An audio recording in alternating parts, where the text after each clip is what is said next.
Tandur railway police స్టేషన్లో బుధవారం విశ్వసనీయ సమాచారంతో జిల్లా ఎక్సైజ్ టాస్క్ ఫోర్స్ బృంద ప్రతినిధులు శ్రీనివాస్ రెడ్డి, ప్రేమ్ కుమార్ రెడ్డిల నేతృత్వంలో తాండూరులోని రైల్వే స్టేషన్లో తనిఖీలు చేపట్టారు. ఈ మేరకు తాండూరు మీదుగా వెళ్లే కోనార్క్ ఎక్స్ప్రెస్ లో వచ్చిన ఒరిస్సాకు చెందిన శిబిరాం స్వాన్ అనే వ్యక్తి అనుమానాస్పదంగా కనిపించడంతో అతని బ్యాగ్లను సోదా చేశారు.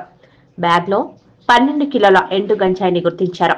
పూర్తిగా విచారించగా మరో బ్యాగ్ లో 18 కిలోల గంజాయిని గుర్తించి మొత్తం 30 కిలోల గంజాయి బస్తాలను స్వాధీనం చేసుకున్నారు.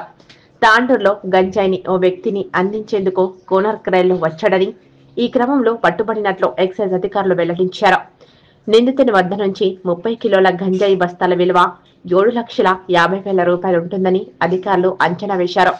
గంజాయిని పట్టుకున్న ఎక్సైజ్ సిబ్బందిని excise enforcement director BB Kamalahasan Reddy, excise superintendent Vijayabhaskar లో అభినందించారు. ఈ మేరకు నిందితుడిపై కేసు నమోదు చేయడం జరిగిందని అధికారులు వెల్లడించారు.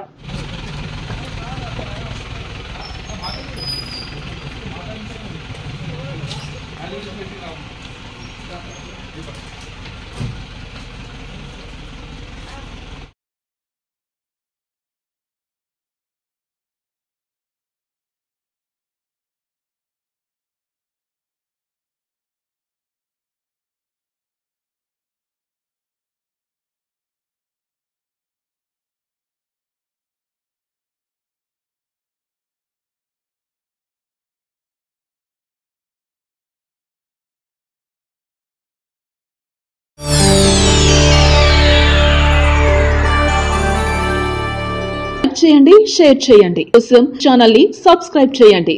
అలాగే ఇక్కడ ఉండే ఈ గంట సింబల్ ని క్లిక్ చేయండి. మేము అప్డేట్ చేసే ప్రతి వీడియో నోటిఫికేషన్స్ మీకు వచ్చేస్తాయి.